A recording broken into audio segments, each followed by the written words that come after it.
Bom dia, que bom estar com você aqui nessa manhã e vamos mais um domingo estar meditando na palavra do Senhor aqui em cima das parábolas de Jesus. Então, antes de começarmos, eu convido a você a pegar o seu café aí na sua casa, se reunir com a sua família, que logo depois do teaser nos encontramos para o estudo de mais uma parábola de Cristo.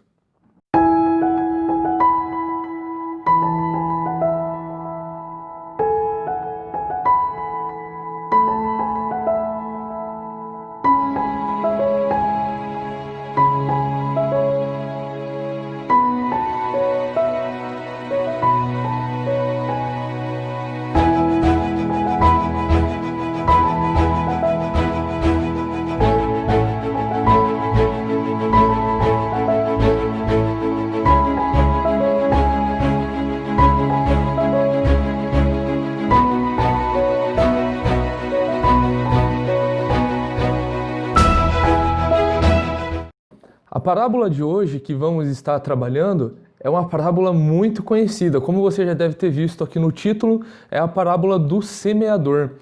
Vamos ler então o texto que se encontra lá em Lucas, se encontra também no Evangelho de Mateus e de Marcos. Vamos falar um pouco sobre isso ao longo do estudo, mas o texto que eu quero ler contigo essa manhã é o que se encontra em Lucas, capítulo 8. Vamos ler do versículo 4 até o versículo 15. O Evangelho de Lucas, capítulo 8, versículos de 4 a 15. Diz o seguinte: Reunindo-se uma grande multidão e vindo a Jesus gente de várias cidades, ele contou essa parábola. O semeador saiu a semear. Enquanto lançava a semente, parte dela caiu à beira do caminho, foi pisada e as aves do céu a comeram. Parte dela caiu sobre pedras e, quando germinou, as plantas secaram porque não havia umidade. Outra parte caiu entre espinhos que cresceram com ela e sufocaram as plantas. Outra parte caiu em boa terra, cresceu e deu boa colheita a 100 por 1. Tendo dito isso, exclamou: Aquele que tem ouvidos para ouvir, ouça. Seus discípulos perguntaram-lhe o que significava aquela parábola. Ele disse: A vocês foi dado conhecimento dos mistérios do reino de Deus, mas aos outros falo por parábolas, para que, vendo, não vejam, e ouvindo, não entendam. Este é o significado da parábola. A semente é a palavra de Deus. As que caíram à beira do caminho são os que ouvem, e então vem o diabo e tira a palavra do seu coração, para que não creiam e não sejam salvos. As que caíram sobre as pedras são os que recebem a palavra com alegria quando a ouvem, mas não têm raiz.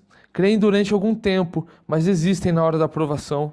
Aos que caíram entre espinhos são os que ouvem, mas ao seguirem seu caminho são sufocados pelas preocupações, pelas riquezas e pelos prazeres dessa vida e não amadurecem. Mas as que caíram em boa terra são os que, com coração bom e generoso, ouvem a palavra e retêm e dão fruto com perseverança. Uma parábola muito emblemática. Mas antes da gente dar continuidade, eu queria orar com você de início. Senhor Jesus, muito obrigado, Pai, pela sua palavra. Isso é graça do Senhor sobre as nossas vidas. Que, assim como o Senhor disse ao seu público original, Pai, assim como o Senhor comunicou sobre as verdades do seu reino, que isso venha estar fazendo sentido, Pai, e tendo significado na nossa vida, a fim de que, assim como vimos aqui nessa parábola, dê o fruto 100%. Pedimos para que o Senhor cuide da nossa mente, cuide para que a gente retenha aquilo que gere transformação na nossa vida. E nos tire, Pai, qualquer distração, qualquer coisa que venha nos impedir de que essa palavra, Pai, seja da forma perfeita, Pai, cultivada no nosso coração. Te agradecemos em nome de Jesus. Amém. Então, essa é mais uma parábola que muito provavelmente você já tenha escutado. Com certeza, é uma das mais conhecidas ao longo das Escrituras e uma das mais emblemáticas de todas as parábolas de Jesus. Tenho certeza que se alguém chegasse para você e pedisse, conta a parábola do semeador, você saberia. Porque é uma parábola que muitos conhecem desde criança.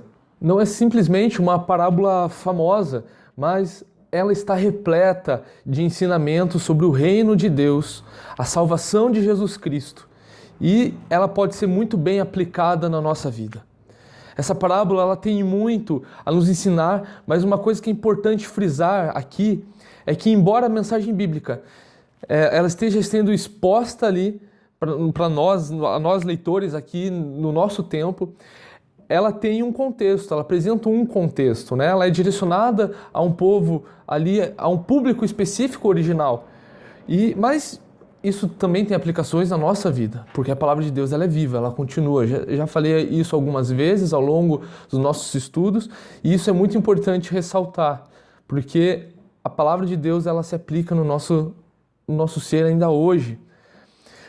Quanto ao estilo que Jesus ele utiliza dessas parábolas, ele tem isso como método para que todos que estivessem ouvindo ele entendessem o que estava acontecendo. Tudo que era ensinado naquela época era por meio do que era dito pelos fariseus. É necessário fazer esse contraste, justamente porque aqui nessa parábola a gente vai ver uma parte onde Jesus ele conta o motivo pelo qual ele está contando parábolas, e todo o contexto posterior ao texto que a gente está vendo nessa manhã, e ao longo de todos os ensinamentos por meio de parábolas, Jesus tem o mesmo propósito. Então,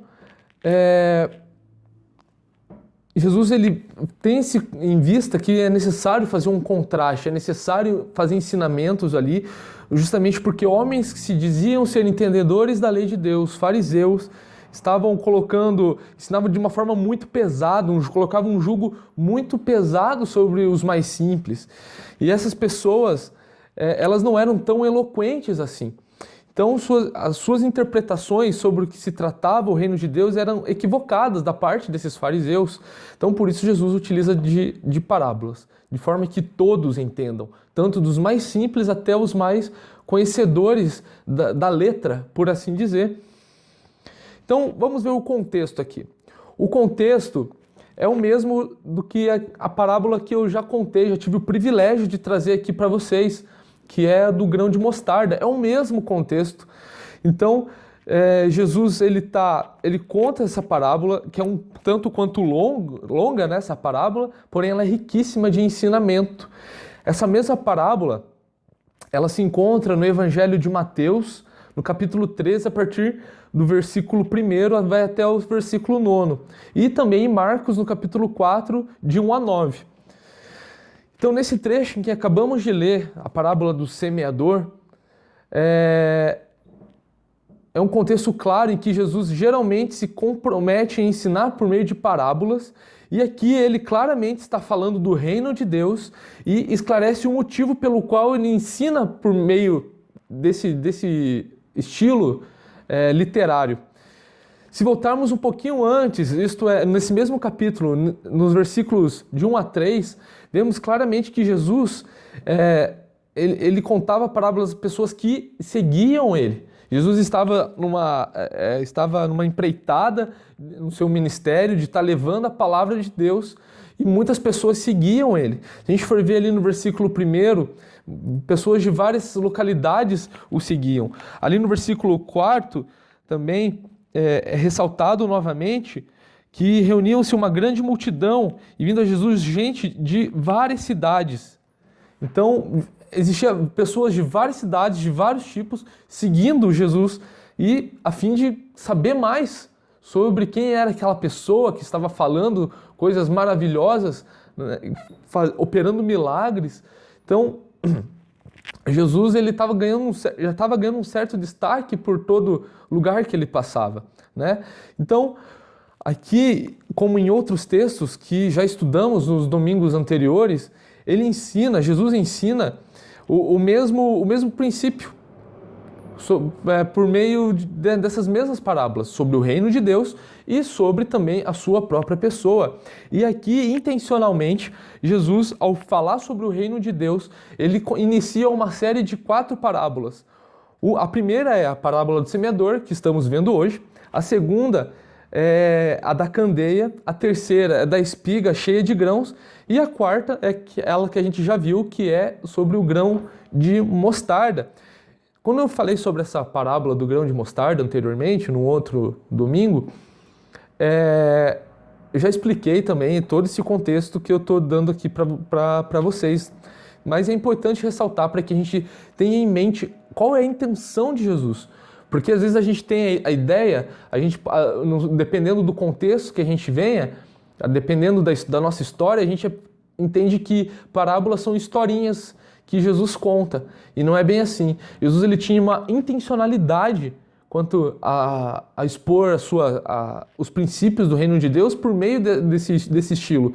Então é importante ressaltar isso também com uma certa frequência para que isso fique muito preso na nossa mente, de que a parábola não é uma historinha, né, para contar, para entreter as pessoas, para passar tempo. Não, Jesus ele é intencional em tudo que ele fez, em tudo que ele faz ainda até hoje na nossa vida e continuará fazendo.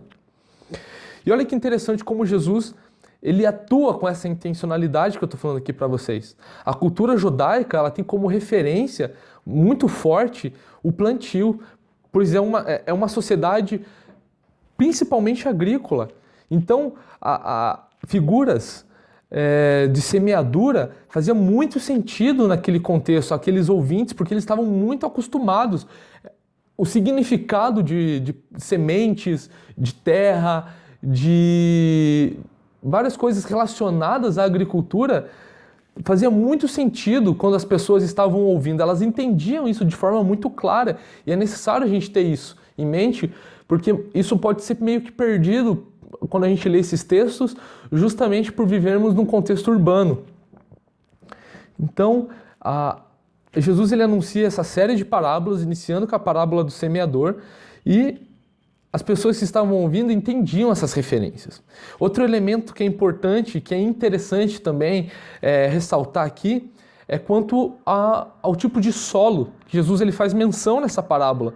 A Palestina está situado num lugar, no planeta Terra, onde é uma região árida e muito rochosa. Então, era muito comum isso. Grandes campos, né, de plantio serem em lugares áridos, né, mas muito bem cuidados, muito bem nutridos e todo o resto. Então, Jesus ele tem essa intencionalidade, citando esses dois princípios, esses dois elementos, melhor dizendo, essas duas figuras, que é tanto do plantio, da agricultura, quanto ao tipo de solo, que é o que a gente vê muito forte aqui na parábola do semeador. E Jesus ele faz isso relembrando, ele utiliza dessas figuras que estão aqui relacionadas, que não é por acaso, mas essas mesmas figuras estão no cotidiano das pessoas, a fim de que aquilo que elas estão ouvindo faça sentido e que elas consigam racionalizar de uma forma muito simples e muito eficaz.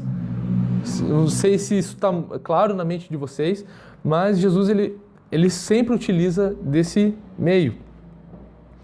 Então, partindo para o texto propriamente dito, a gente consegue observar que ele pode ser dividido em três partes.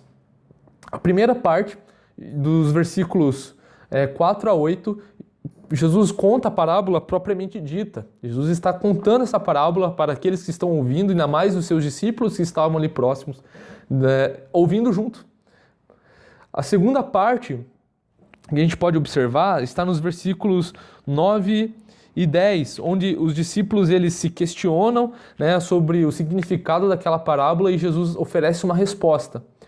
E nos versículos 11 em diante, até o versículo 15, Jesus ele explica essa parábola com a profundidade, com a clareza que ele está querendo transmitir àquelas pessoas, né? Mas voltando aos discípulos. Então, nos versículos 4 ao 5, a gente vê que Jesus ele se volta para a multidão que estava seguindo ele e conta uma parábola. Ele parte de um pressuposto. O semeador saiu a semear e, enquanto lançava a semente, parte dela caiu à beira do caminho, foi pisada e as aves do céu a comeram. Aqui a gente vê o primeiro tipo de solo, né? A gente vê que essas sementes elas caíram no caminho e as sementes elas não penetraram a terra, pelo fato daquele solo ser compactado, ser um solo pisado, batido, né? Como a gente viu aqui, que as sementes elas foram pisadas, né? Então, o chão batido ali possibilita de que a semente ela penetre com profundidade na terra. Ou seja, isso faz com que elas fiquem expostas aos pássaros, né, que se alimentam disso. Também a figura dos pássaros era muito comum nesse contexto. Assim como em qualquer outro que trabalha com meio agrícola, né? Enfim, então elas foram devoradas pelos pássaros, porque elas não penetraram o suficiente na terra, justamente por esta estar compactada, enrijecida, dura. O segundo tipo de terra que Jesus expõe, que está no versículo 6, é a que está no meio de pedras, né? A semente que cai no meio das pedras, que chega até a germinar, mas essa planta que brotou dessa semente, ela logo seca, porque não havia umidade, né? Justamente por ser um contexto muito árido, por ser um contexto geográfico muito seco, era muito comum a presença de rochosa ali, por assim dizer, nos campos. Então, não tinha umidade suficiente para que ela continuasse dando a sua vida, não é verdade? Então, se ela cai ali no meio das pedras, ela não tem umidade, ela morre, porque ela seca. No versículo 7, a gente vê que outra parte da semente caiu entre os espinhos. E, novamente, ressalto, por ser um contexto muito seco, um contexto geográfico muito seco, entre esses outros espinhos, né, outras plantas ali, então essa semente ela teve que concorrer pela pouca umidade que já havia no solo. Então, aqueles espinhos sufocaram, chegaram, a semente ela chegou a crescer, né, mas logo ela é sufocada, porque existem outras plantas ali concorrendo pelo espaço e pela disponibilidade quase nula de água. E no versículo 8, Jesus ele fala sobre a que caiu em terra boa. E Jesus ele faz aqui ele não simplesmente conta o que aconteceu com essa semente que caiu na terra boa, que deu o seu fruto, mas Jesus, logo depois que termina de contar essa parábola, de contar essas figuras, né, por meio de parábolas, Jesus ele faz uma exclamação, ele chama a atenção do povo e diz: aquele que tem ouvidos para ouvir, ouça. E não é um ouvir simplesmente, estou escutando aqui no piloto automático. Não é isso. É realmente para que ouça, porque aquilo ali é uma palavra muito séria. Aquilo que Jesus está contando é algo muito real e que tem extremo significado. Outro lugar onde Jesus ele utiliza dessa frase, aquele que tem ouvidos para ouvir, ouça, e que é muito emblemático, é quando a gente vai em Apocalipse e lê os 3 primeiros capítulos, onde Jesus ele está ali revelando sobre os últimos acontecimentos ao apóstolo João, que está no seu exílio, e pede para que ele escreva as 7 igrejas da Ásia. E independente de advertências ou elogios que Jesus faça a essas igrejas, Jesus ele sempre termina o seu direcionamento, as suas palavras a cada igreja com essa frase: aquele que tem ouvidos para ouvir, ouça. Que é uma coisa muito séria que está sendo exposta, não é simplesmente qualquer coisa. Então, essas sementes, né, por último, elas caíram em terreno bom e elas deram o seu fruto, como eu já mencionei aqui. E é interessante que nessa narrativa que Lucas está nos expondo aqui, ele só oferece a produção máxima, ou seja, 100% de todo o fruto que aquela boa semente trouxe, né? A gente vai ver lá em Mateus e Marcos que esses evangelistas eles fazem menção a 30 e até 60, né, daquela produção daquele fruto. Então, é algo que Jesus ele está querendo transmitir de uma forma muito clara, né? E em cada evangelho ele está, às vezes, cada evangelista está falando, melhor dizendo, uma forma diferente, mas está falando sobre a mesma coisa. Então, chegando à segunda parte desse texto, dos versículos 9 a 10, do capítulo 8 de Lucas, Jesus mostra, melhor dizendo, mostra Jesus contando quais são os propósitos dessas parábolas. Né? Seus discípulos então voltam a Jesus e perguntam-lhe o que significa aquela parábola do semeador, e Jesus ele responde da seguinte forma: a vocês foi dado o conhecimento dos mistérios do reino de Deus, mas aos outros falo por parábolas, para que, vendo não vejam e ouvindo não entendam. É uma menção aqui que Jesus está fazendo a Isaías, capítulo 6, do versículo 9. Então, Jesus ele está querendo dizer aqui o seguinte, que ele utiliza dessa palavra mistério, né, que naquela cultura tinha o significado como algo que requeriria interpretação, revelação, e que continuaria desconhecido se Deus não revelasse, né, aos seus discípulos, né, falando categoricamente: a vocês foram revelados, foi dado o conhecimento dos mistérios do reino de Deus. Então essa palavra ela só é encontrada aqui e nos seus textos relacionados com essa mesma parábola, tanto em Mateus e em Marcos, né? E está falando sobre o reino de Deus. Aqui Jesus está falando sobre aqueles que ele chamou. Jesus, na sequência de Mateus 13, dos versículos 13 ao 15, Jesus ele fala o motivo pelo qual ele conta também por meio de parábolas. E no Evangelho de Mateus, ele utiliza, melhor dizendo, um termo, a conjunção porque. Ele conta parábolas porque o coração daquelas pessoas se tornaram entorpecido e os ouvidos se ouviam com dificuldade, justamente por todo um legalismo imposto sobre elas da parte dos fariseus. A gente vai ver que Jesus ele está contando parábolas geralmente em contextos onde ele está tendo confrontos com tais fariseus. Então, a gente vê na própria fala dos fariseus um entendimento totalmente legalista sobre o que o Senhor Deus ensinou ao longo do Antigo Testamento e sobre as promessas do Antigo Testamento e sobre as aplicações do Antigo Testamento quanto ao Messias e ao reino vindouro, né? Então Jesus em Mateus ele fala que explica por meio de parábolas por que o coração das pessoas está entorpecido por esses falsos conhecimentos, né, por falas distorcidas e legalistas.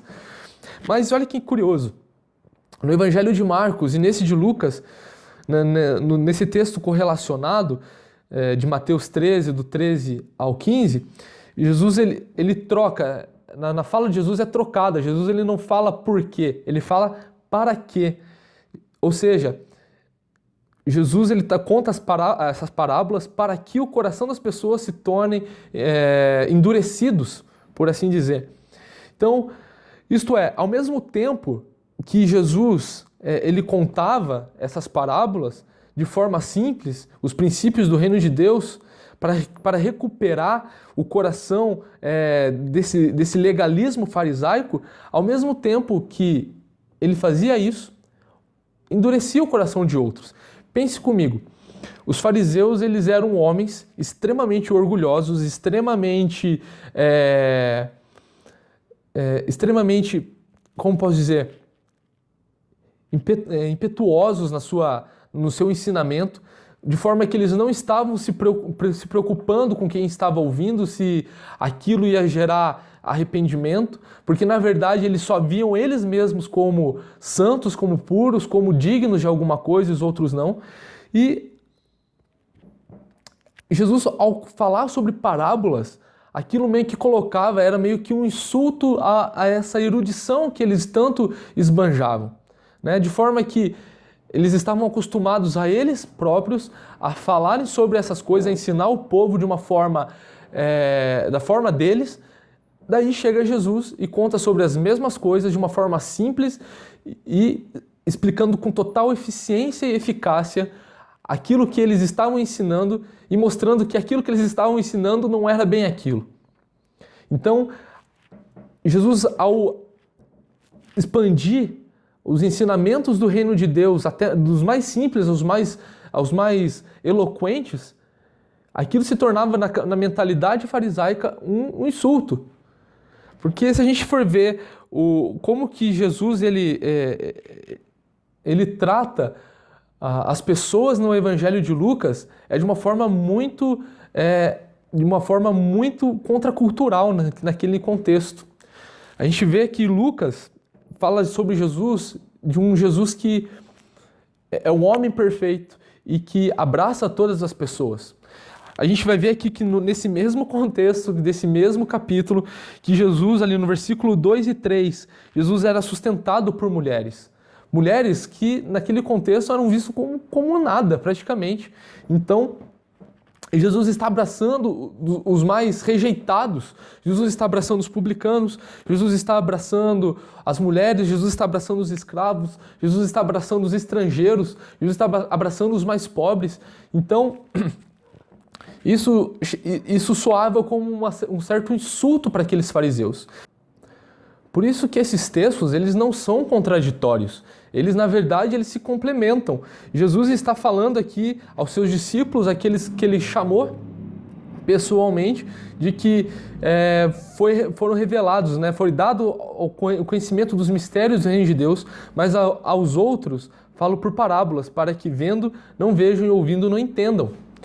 Lembrando que ali naquele contexto em que Jesus conta essa parábola, tem um monte de gente, ressaltando, como eu já disse aqui, o versículo 4 fala que vinham pessoas de várias cidades e seguiam Jesus, e Jesus ele contava essas parábolas sobre o reino de Deus, mas de uma forma muito simples.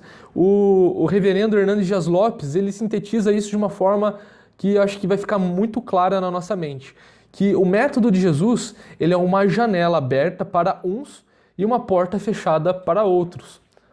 Ou seja, o que Jesus está querendo dizer aqui é que vai ter gente que vai ouvir essas parábolas, vai ouvir essas histórias, vai ouvir sobre o Evangelho, vai ouvir sobre princípios do reino de Deus e vão acatar, vão receber muito bem isso, porque estão sendo preparadas, foi dado conhecimento, mas para outros não. Então a gente assim chega na terceira parte, que vai dos versículos 11 ao 15, onde Jesus ele explica a parábola. Então Jesus ele começa falando: este é o significado da parábola, a semente é a palavra de Deus. Jesus aqui afirma categoricamente que essa semente é a palavra de Deus, e isso implica, o texto ele não afirma isso, mas ele está implícito de que o semeador é Jesus aqui, que está trazendo a mensagem de Deus, a palavra de Deus, dando conhecimento não só apenas aquele contexto, mas ao mundo todo, de forma que Jesus, ele é o semeador, aqui ao narrar sobre essa parábola, mas também qualquer um que dá testemunho dele, como a gente vai ver lá em Lucas 10, versículo 6. E no versículo 12 a gente vai ver que o solo é o coração humano, ou seja, existem tipos de solo e logo o caráter do ouvinte determina o efeito da palavra de Deus, ou seja, ao receber a semente, a palavra de Deus, o solo ele vai estar condicionando o andar da recepção, do recebimento, do plantio da palavra de Deus no seu coração. Então no versículo 12 Jesus ele começa a falar sobre cada terreno, o que significa cada tipo de terreno.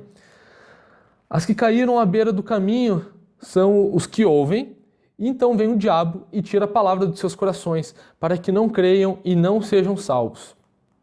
Então o comentarista William Hendrickson, ele chama esses tipos de solos de 4 jeitos. O coração que não responde, o coração impulsivo, o coração preocupado e o coração bem preparado, entendendo que cada tipo de solo que Jesus apresenta é um tipo de coração, como o texto mesmo nos diz.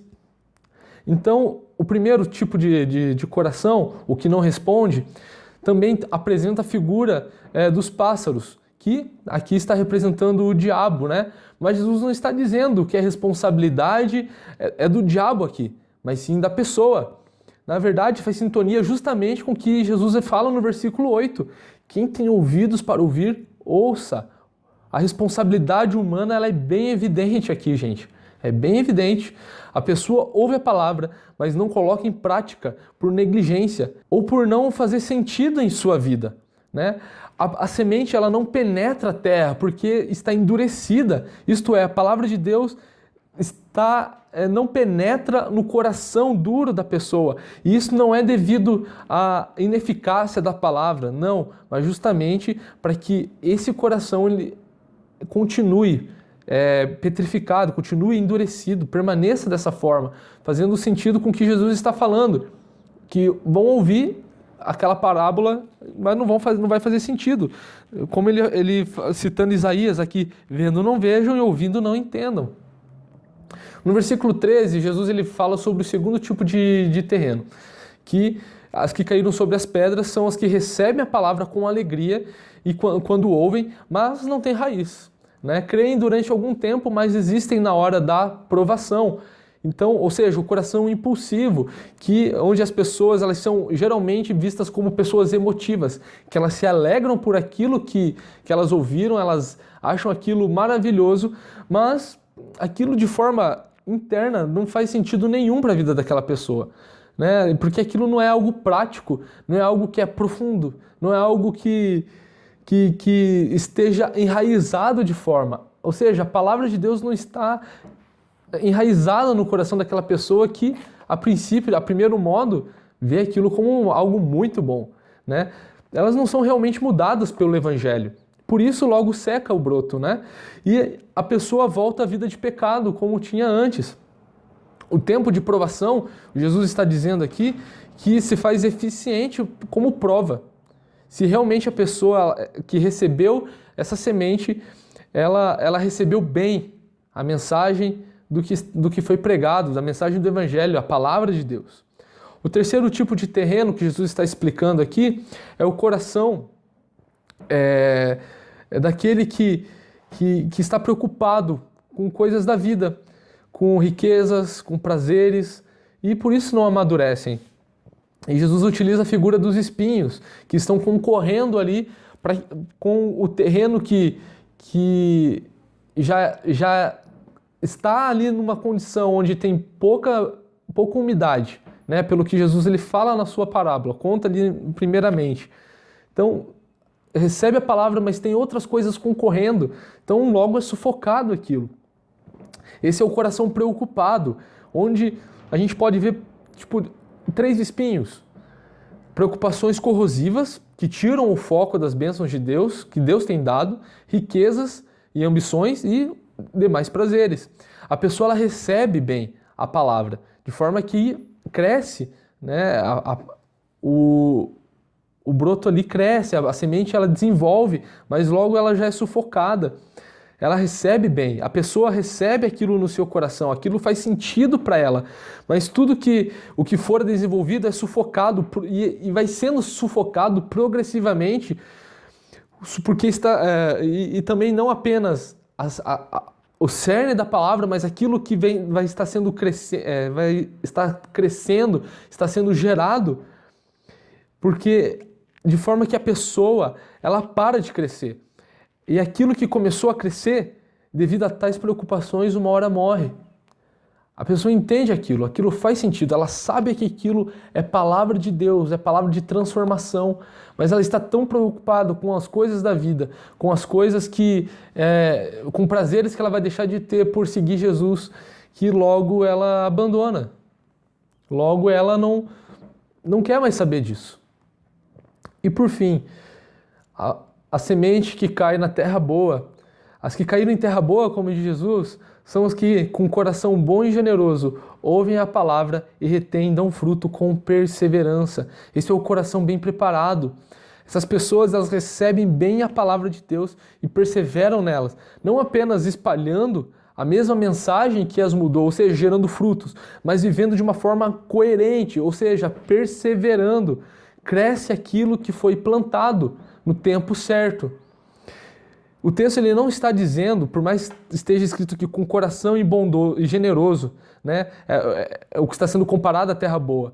Lembrando que aquela terra ela precisou ser preparada, precisou de de um agricultor, precisou que fosse preparada para que recebesse a semente ali. Isso nos mostra que Jesus ele prepara o coração do ser humano, prepara o coração daquele que anteriormente era uma terra mal cuidada, era uma terra que estava pisada, era uma terra cheia de pedras, cheia de espinhos, mas que foi preparada para receber a boa semente. Jesus ele está mostrando aqui que é Ele quem faz toda a obra, tanto no preparo da terra, ou seja, no preparo do coração, quanto no plantio da semente, ou seja, quanto na aplicação da palavra na vida daquele que está ouvindo.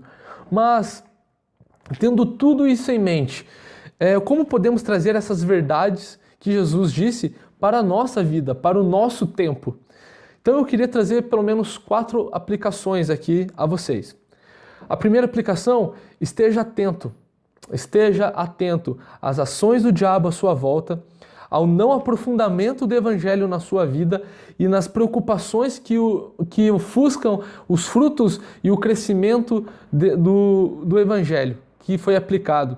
O diabo está sempre pronto para roubar isso do nosso coração, e esse pode estar sendo endurecido quanto às verdades do reino de Deus.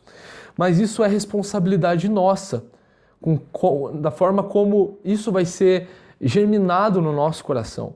Jesus ele começou dizendo que precisamos ouvir e terminou dizendo que quem tem ouvidos ouça, ressaltando novamente aquilo que está sendo dito no versículo 8. O diabo, o mundo e a carne, eles se armam para impedir a conversão dos pecadores e mais, para que os frutos sejam gerados de forma que sejam eficientes na expansão do reino. Porque esse é o contexto que Jesus está mostrando aqui, sobre o reino de Deus. Uma segunda aplicação, quem é um semeador hoje e como ele semeia hoje? O semeador é nós somos esse semeador. Ser cristão é andar como Jesus andou, obedientes a Ele, engajados na sua obra e esperançosos na sua volta, porque somos discípulos de Jesus e, como discípulos, nós seguimos os passos do nosso Mestre. Assim como o texto deixa implícito de que o semeador é Jesus, hoje, quando o confessamos como nosso Senhor e Salvador, cabe cumprirmos o ide, que ele fala lá em Mateus capítulo 28 e em Marcos capítulo 16. Sim, vamos nos deparar com os mais diversos tipos de solos ao longo da nossa caminhada. Vamos nos deparar com pessoas que não vão estar preocupadas com o evangelho que vai estar sendo pregado. Vamos estar nos deparando com pessoas que recebem e que a gente, à primeira vista, vê que elas estão alegres, mas que logo isso não gera fruto nenhum, logo morre aquilo que foi pregado. Vamos nos deparar com pessoas que fazem sentido, veem o evangelho como algo que faz sentido na vida delas, mas que estão tão preocupados com outras coisas e que logo isso é morto, logo isso é sufocado. Mas também vamos estar com pessoas que vão estar engajadas, vão ser terrenos bem preparados pelo Senhor, a fim de que gere bons frutos. Vamos estar expostos a todo tipo de terreno, ao estar nos envolvendo com pessoas e cumprindo a missão que Jesus nos deu. Pois essa semente ela é tão poderosa, mas é tão poderosa que até nos terrenos pedregosos e espinhentos ela nasce e no bom solo produz 100%, 100 por 1. Então, o que o texto nos diz é um texto que essa parábola nos incentiva a atividade, ou seja, a pregação do evangelho por meio de palavras, por meio de ações, por meio da nossa vida, dando frutos e fazendo com que isso cada vez mais seja gerado e tenha significado, melhor dizendo, na vida das pessoas e na nossa própria vida. Uma terceira aplicação: se somos uma boa terra, os frutos que estamos gerando estão trazendo transformações e engajamento quanto às demandas do nosso próprio contexto? Quais frutos ainda precisam ser gerados à nossa volta? Precisamos avaliar bem isso, pois essa parábola está falando do reino de Deus e de quando eu trouxe aqui a parábola do grão de mostarda, falei muitas vezes sobre esse contexto que se remete à expansão do reino de Deus. O mesmo E como essas duas parábolas se encontram no mesmo pensamento e contexto que Jesus está trazendo ao seu público original, precisamos pensar nisso também.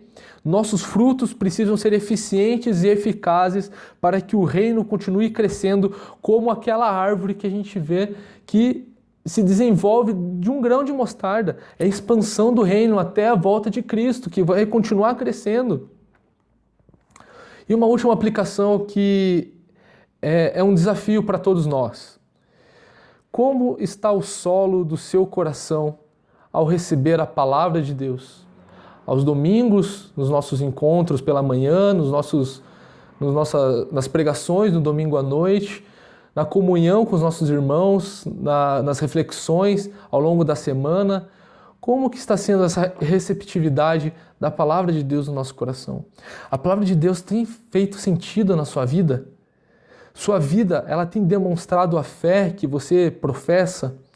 Você persevera e se deleita na salvação que Jesus te deu? É importante fazer tais questionamentos, pois o autoconhecimento é uma das intenções de Jesus aqui, em todo o contexto que ele apresenta, não só nessa parábola, mas em todas as outras. As pessoas que estavam ouvindo Jesus eram dos mais diversos tipos de pessoas, dos mais diversos contextos, dos mais diversos corações e terrenos, por assim dizer. E isto é, naquele meio tinham corações que eram duros, eram corações que estavam cheios de pedras, eram corações que estavam cheios de espinhos, mas tinham corações que estavam sendo preparados para a boa obra. Mas algo que é valioso ressaltar aqui é que Deus muda os corações. Deus muda os corações. Pense comigo, aquela terra boa originalmente estava naquela condição? Não, não estava. Ela não estava, ela foi preparada, ela precisou de um agricultor para que aquela terra ficasse boa. O contexto geográfico de onde Jesus estava nos mostra que sem a intervenção desse agricultor, a terra ela continuaria dura, ela continuaria cheia de pedras, ela continuaria cheia de espinhos, porque ela não estava sendo cuidada. Não fazia sentido plantar ali no meio desse tipo de terra, porque logo era evidente o que aconteceria com aquelas sementes. Então, faça uma avaliação, uma autoavaliação ainda hoje e veja se seu coração é uma terra boa. Mas se não for uma terra boa, se for uma terra dura, endurecida, se for uma terra cheia de pedras, uma terra cheia de espinhos, lembre que Deus ele é rico em graça e misericórdia, que transforma nosso coração. Como diz lá em Ezequiel 36:26, tirarei o seu coração de pedra e colocarei um coração de carne, colocarei os meus preceitos no coração deles. Isso precisa ser uma verdade na nossa vida. Ao seguir Jesus, é necessário transformação. Porque da mesma forma como aquela semente ela não vai continuar semente para sempre, ela vai continuar dando frutos. É uma constante transformação ao longo da nossa caminhada como cristãos. Que isso seja uma verdade para a nossa vida. Que isso seja uma verdade também na minha vida. Que isso seja uma verdade também na vida das pessoas à sua volta. Amém? Vamos orar mais uma vez? Querido Deus, muito obrigado, Pai, porque o Senhor é bom, o Senhor nos deu a salvação, somos crentes no Senhor e confiamos no Senhor. Mas, Pai, muitas vezes nos encontramos a dúvidas, Pai, diante de muitas coisas que acontecem à nossa volta, diante de muitas demandas, Pai. E por causa do pecado que habita ainda em nós, Pai, muitas vezes fechamos os olhos, Pai, para o Senhor, um bom pastor, o semeador que tem cultivado, Pai, a Tua palavra no nosso coração. Pai, eu te peço, Pai, nessa manhã que se nosso coração ele se encontrar em estado de dureza, Pai, que o Senhor venha estar tornando uma terra boa. Que se tiver pedras, Pai, que o Senhor venha estar retirando essas pedras. Que se tiver espinhos, Pai, que o Senhor possa estar arrancando esses espinhos do nosso coração. Te peço, Deus, porque cremos que o Senhor é um Deus de graça, misericórdia, e o Senhor é um Deus de amor, Pai, um Deus de bondade, um Deus que ama, Pai. É um Deus que está presente, um Deus que não abandona, mas é um Deus que não apenas planta a boa semente, como cuida, como faz gerar frutos, Pai. De forma que o Senhor é tão bom, Pai, que o Senhor nos chama para estarmos cooperando para isso também. Mas toda a graça, Pai, toda a obra pertence ao Senhor. Que isso venha estar fazendo significado cada dia mais na nossa vida. Que os nossos frutos, Pai, os frutos que estamos gerando, Pai, tenha significado no meio onde estamos. Faça de nós, Pai, também bons semeadores. Semeadores diligentes, Pai, semeadores que venham estar expressando o caráter de Jesus. É isso que eu te peço, Pai, em nome do seu santo Filho, amado Jesus Cristo. Amém. Mais tarde nos encontraremos para mais uma série de reflexões. Iniciaremos hoje uma nova série, melhor dizendo. Então, às 7 horas, esteja atento, se reúna com a sua família aí na sua casa e vamos juntos cultuar o Senhor no mesmo espírito e numa só fé. Até breve.